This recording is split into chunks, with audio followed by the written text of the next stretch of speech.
Нерешеното македонско црковно прашање во последната деценија на 19. век, посменувањето на скопскиот митрополит Теодосиј Гологанов и неговиот обид за обнова на Охридската архиепископија продолжило да биде присутно кај македонскиот народ во борбата против црковно-верските пропаганди на соседните народи. Меѓутоа, општествено-политичките прилики пред македонскиот народ поставувале нови задачи за решавање, не само на црковното, туку и на прашањето за ослободување и за создавање на собствена државност. Во 1893 година била основана тајната македонско-одринска револуционерна организација во Солун. Покрај главната цел ослободување и создавање македонска држава, ЦМОРО си поставила задача и ослободување од дејствувањето на балканските црковно-просветни пропаганди, кои преку црквите, а посебно просветата, настојувале да го денационализираат и да го асимилираат македонскиот народ. Борејќи се за посебна македонска држава, ЦМОРО се борела и за организирање на македонска црква, но по ослободувањето на Македонија. Таа настојувала во црковно-училишните општини во Македонија да доведе своји приврзаници кои македонското граѓанство ќе го насочуваат кон нејзините цели.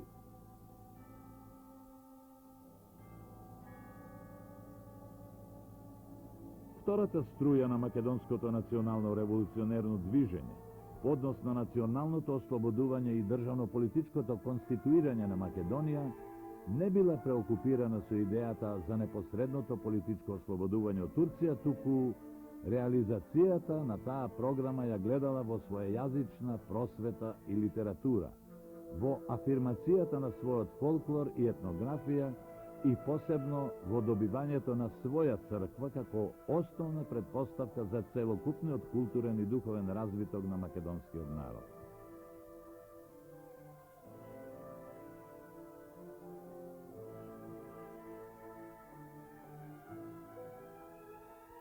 Начело на ова струја стоел представникот на младата македонска интелигенција на школување во Русија, Крсте Петков Мисирков.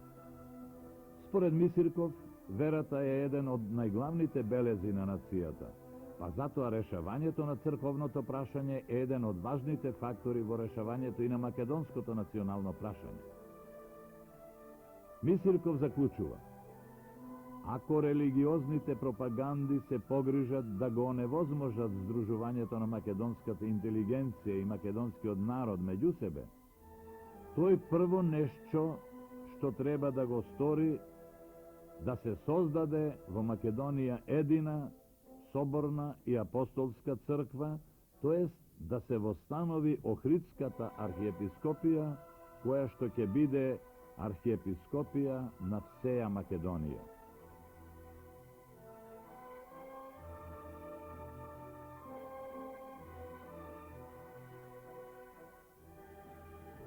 По несрекното завршување на Илинденското востание во 1903 година, европските големи сили, кои во крајна линија настојувале состојбата во Турција да остане статус-кво, се определиле да се воведат реформи во Македонија сносливи за напатениот македонски народ.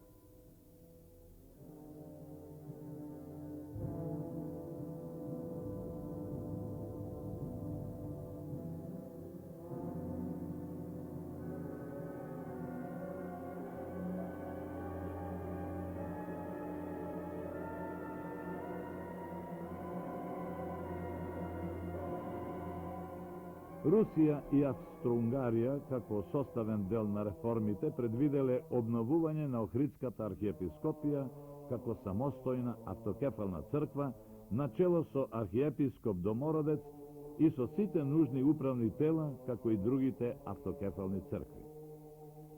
Административен јазик требало да биде македонскиот, и тоа како за црквата, така и за училиштата. Меѓутоа, високата порта била против таквиот план. Во обединувањето на македонскиот народ во една црква гледала нова опасност. Под притисок и убедувањето на Русија и на Австро-Унгарија дека со формирање на самостојна црква во Македонија ќе се отстранат дејностите на верско-националните пропаганди далеку поопасни за неа, Високата порта се согласила. Му наредила на гувернерот на Македонија Хилми Паша да пристапи кон подготовките за реализирање на овој проект. Меѓутоа, проектот не го одобриле другите големи сили и балканските држави, па тој пропаднал.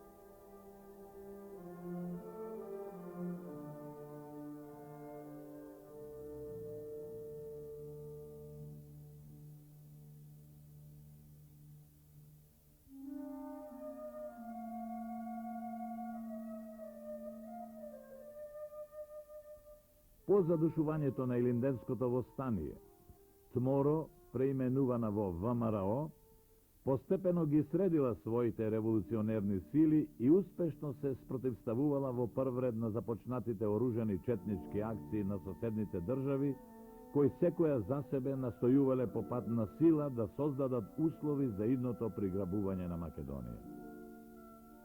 Во такви неповолни услови, внатрешната македонска револуционерна организација не можела да му посвети поголемо внимание на македонското црковно прашање.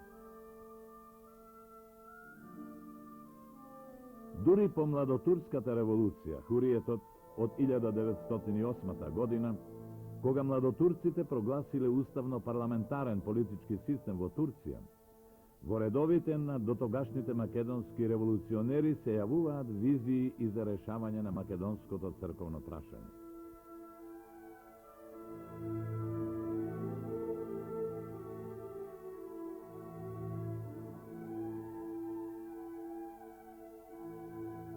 Еден од нив, Јане Сандански, во дадената ситуација кроел план. Во дотогаш најмоćната бугарска екзархија да навлезат што поголем број македонци и истата постапно да стане Македонска национална црква.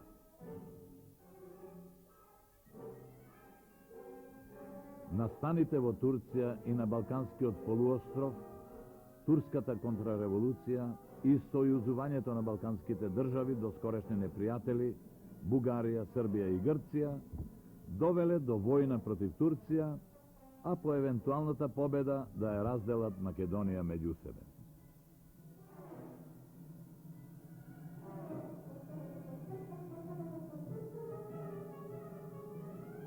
По завршувањето на Првата Балканска војна на 4 декември 1912 година, Македонија доживеала уште потешко робство. Била распарчена меѓу сојузниците. Во Егејскиот дел на Македонија епархиите биле ставени под јурисдикција на Грчката цариградска патриаршија. Оние во Пиринскиот дел останале под екзархијата. Епархиите во Вардарскиот дел биле ставени под јурисдикција на Белградско-Карловачката митрополија. Незадоволна од добиениот дел од Македонија, Бугарија им објавила војна на сојузниците Србија и Грција на 29. јуни 1913 година, но била катастрофално поразена.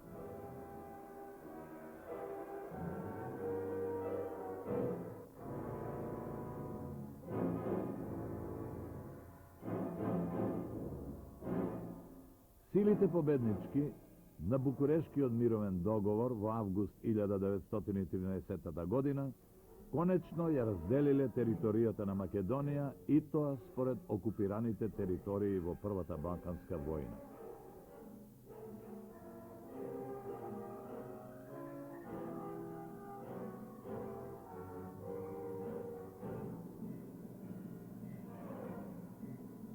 Притиснат од воено-полициските режими, еден дел од македонскиот народ, во прв ред македонската интелигенција, бил принуден да ја напушти земјата од каде го кренал својот глас против новите поробувачи.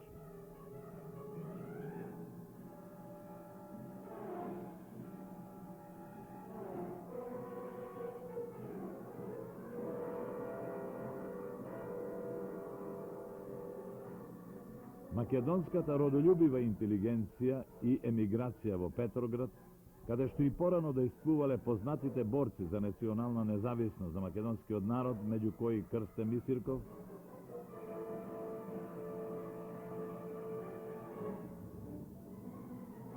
Димитрија Чуковски, доктор Гаврил Константиновиќ и други, започнале со издавање списанието Македонски голос на руски јазик против поделбата на Македонија.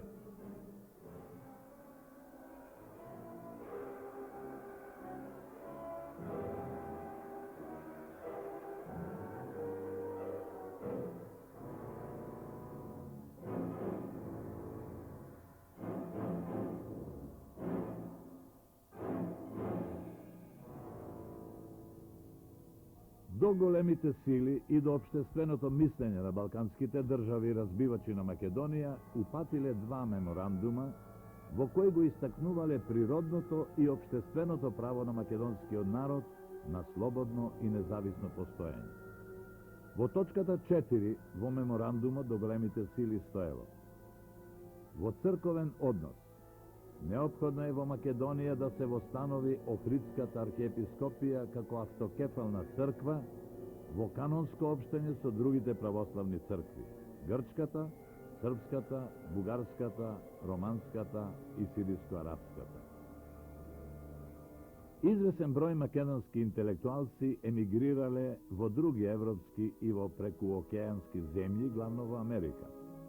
Разочарани од новите поробувачи на нивната татковина, емигрантите во Соединетите Американски држави и во Канада, во врска со склучениот Букурешки мировен договор, во знак на протест одржале Народен македонски конгрес во градот Чикаго. Едногласно била донесена резолуција во која се повикувала Македонската револуционерна организација да ја продолжи борбата против новите освојувачи на Македонија се до ослободување, со старата девиза на ВМРО: слобода или смрт.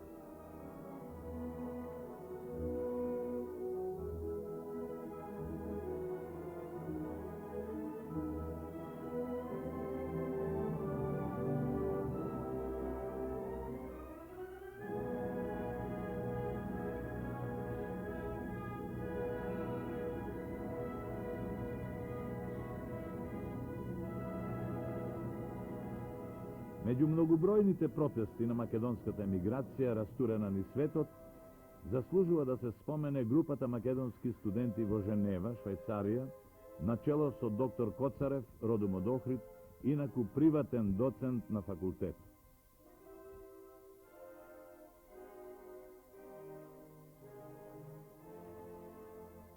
Во екот на Првата светска војна, Србија и Бугарија една против друга насилно мобилизирале македонско население во редовите на своите војски.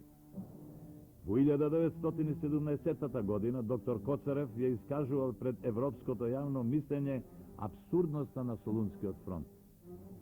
Мобилизираните војници македонци да војуваат брат против брат. Истовремено се заложувал за праведно решение на македонското прашање по војната преку создавање на една Балканска конфедерација на Балканот во која би влегувале рамноправни држави: Албанија, Црна Гора, Далмација, Војводина, Хрватска, Србија, Македонија и Бугарија. По завршувањето на Првата светска војна, положбата на македонскиот народ во ништо не се изменила. Многобројните емигрантски групи, како и сите прогресивни сили, пред и во време на Версајската мировна конференција, испраќале апели и меморандуми за правно решение на македонското државно и црковно прашање.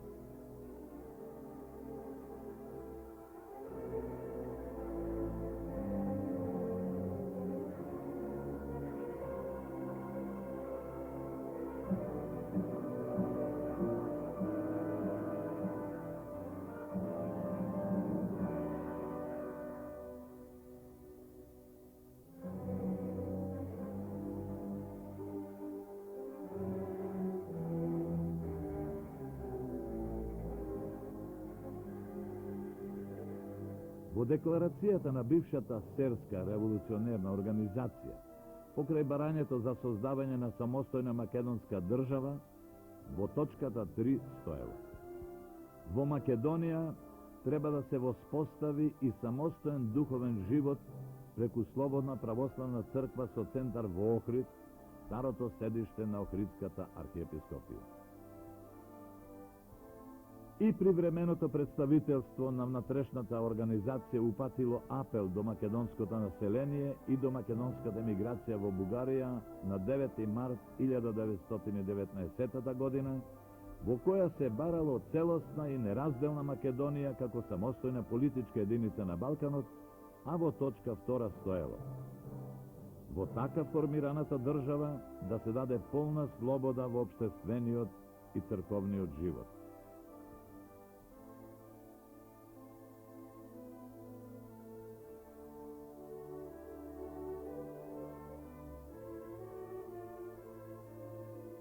Привременото представителство испратило свој ополномоштен пратеник на мировната конференција во Париз во лицето на Павле Поп Христов, кој се застапувал за самостојна македонска држава на Балкан. Во точката 7 во барањето до конференцијата стоело: да се сочува стариот извор на Свети Кирило-Методиевското учење и Климентовото светилиште во Охрид, кој им припаѓа на словенските народи на Балканот. До Версајската мировна конференција се обратило и Македонско-романското културно-просветно друштво од Букурешт, и тоа меѓу другото барало создавање на независна и автокефална црква во Македонија за сите нејзини епархии.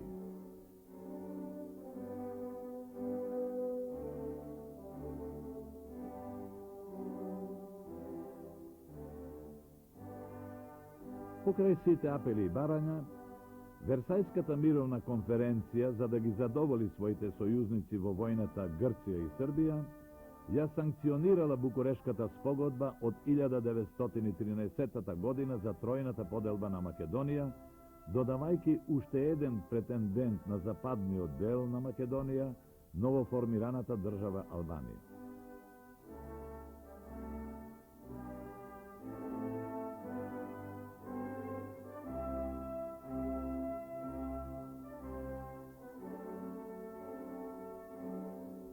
Македонците во сите окупирани делови на Македонија биле изложени на денационализација и декларирани само како јужносрбијанци, грци, македонски бугари и албанци.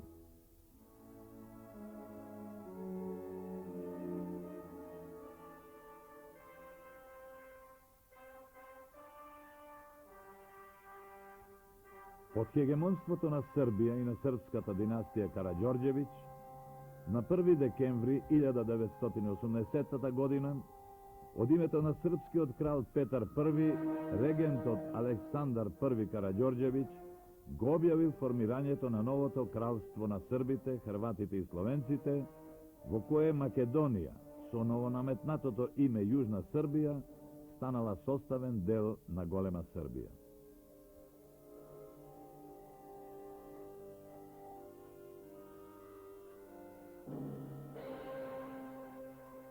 Егејскиот дел на Македонија бил прогласен за Северна Грција. Пиринскиот дел на Македонија од царството Бугарија бил таксиран како Западна Бугарија, а компактното македонско население било прогласено за бугарско.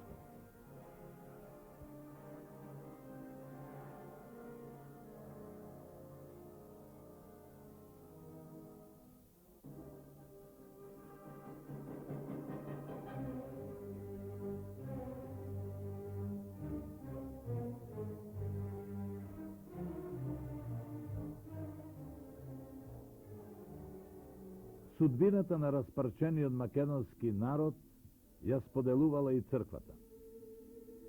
Некои македонски епархии, во зависност на чија државна територија се нашле, биле озаглавени со владици на нивните цркви – срби, бугари, грци и албанци.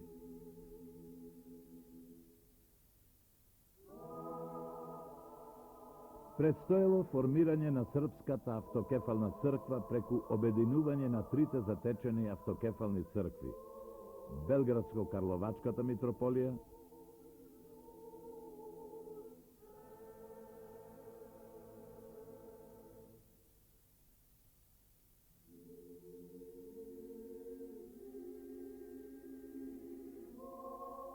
Црногорско-приморската митрополија и епархиите дотогаш формално под грчката цариградска патриаршија, а по Првата Балканска војна на територијата во кралството на новата држава Србија, Хрватска и Словенија.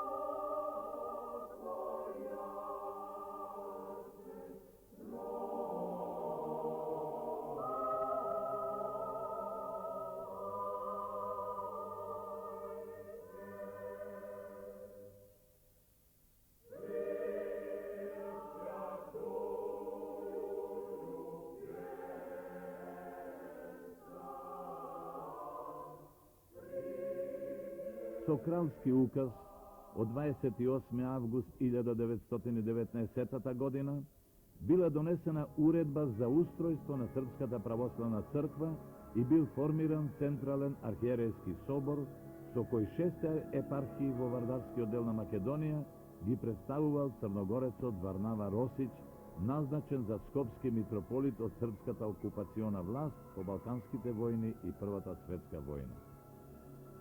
За да се зачува некаква каноничност во врска со присвојувањето на македонските епархии, иако Цариградската патриаршија само фиктивно го задржала канонското право на јурисдикција на сите македонски епархии, бидејќи тие де факто биле под јурисдикција на бугарската екзархија, српската држава и црква се обратиле до неа и барале канонски отпуст од неа за 6 македонски епархии и по пат на томос, благослов, нивното приклучување кон Српската православна црква.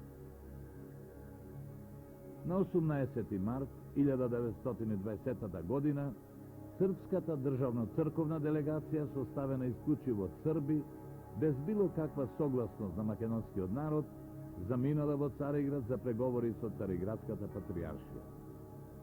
Откако кралството на србите, хрватите и словенците дало обештетување на отпуст на македонските епархии во Цариград, била постигната спогодба. Српската православна црква да се подигне во ранг на патриаршија со сите православни епархии на територијата на кралството на србите, хрватите и словенците. Македонија била именувана како Јужна Србија, а македонските епархии, заедно со нивното македонско население, за јужносрбијанци.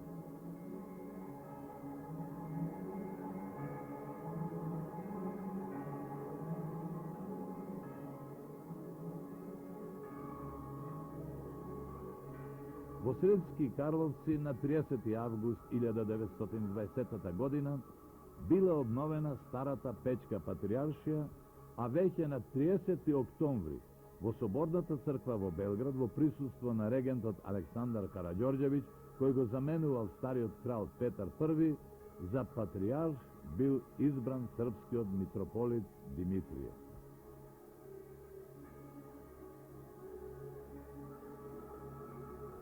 Чинот на воспоставувањето на Српската православна црква бил завршен со томос, издаден од Цариградската патриаршија на 19. февруари 1922 година, а прочитан на 2. април 1922 година во Соборната црква во Белград од представникот на Цариградскиот патриарх, амасискиот митрополит Герман. За воспоставувањето на обединетата Српска православна црква, благословот на Цариградската патриаршија, според одлуката на наводен канонски ред и обичај, се темелел на политичките промени во Вардарскиот дел на Македонија. Така, Скопската, Велешко-Дебарската, Пелагониската, Струмичката и дел од митрополијата Воденска и биле доделени на Српската православна црква уште со Букурешкиот договор од 10. август 1913 година, без да се наспомне дека кралството на србите, хрватите и словенците платило за тоа на Цариградската патриаршија 1.500.000 златни франци.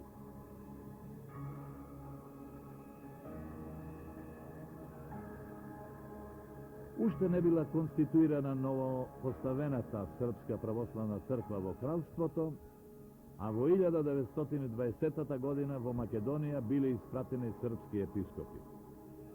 За Преспанско-Битолски бил именуван владиката Јосиф Цвијовиќ,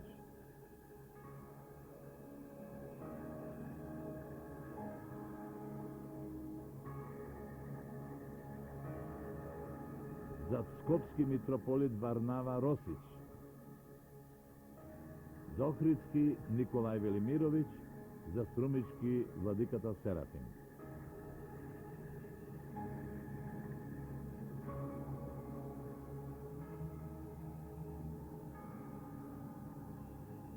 Српските владици веднаш пристапиле кон отстранувањето на сите свештеници и други раководни лица во црковните општини, кои политички не одговарале на хегемонистичката политика на Српската православна црква. Масовно биле отпуштани и расчинувани многу свештеници. Некои биле испраќани во служба во Србија, други пак пензионирани и слично.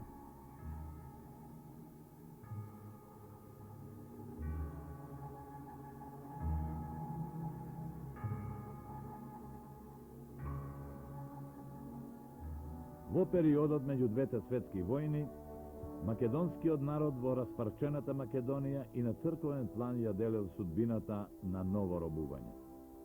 Трите, односно 4 монархистички режими на соседните држави го прогласиле македонскиот народ за непостоечки, му ја негирале националната индивидуалност, го забранувале македонскиот и му го наметнувале својот јазик.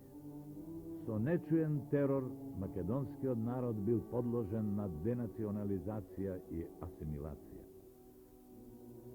Во такви услови, македонскиот народ не можел и да помисли за решавање на македонското црковно прашање. Со цел да се создаде каков таков политички отпор против монархистичко-буржуаските режими, во трите дела на распарчена Македонија, македонскиот народ барал сојузници меѓу прогресивните движења во Европа и пристапил кон создавање на илегални организации, меѓу кои и на внатрешна македонска револуционерна организација, ВМРО Обединета, која во програмата се залагала за менување на хегемонистичките режими и создавање федерација или конфедерација на балканските народи, во кои Македонија ќе биде рамноправен член.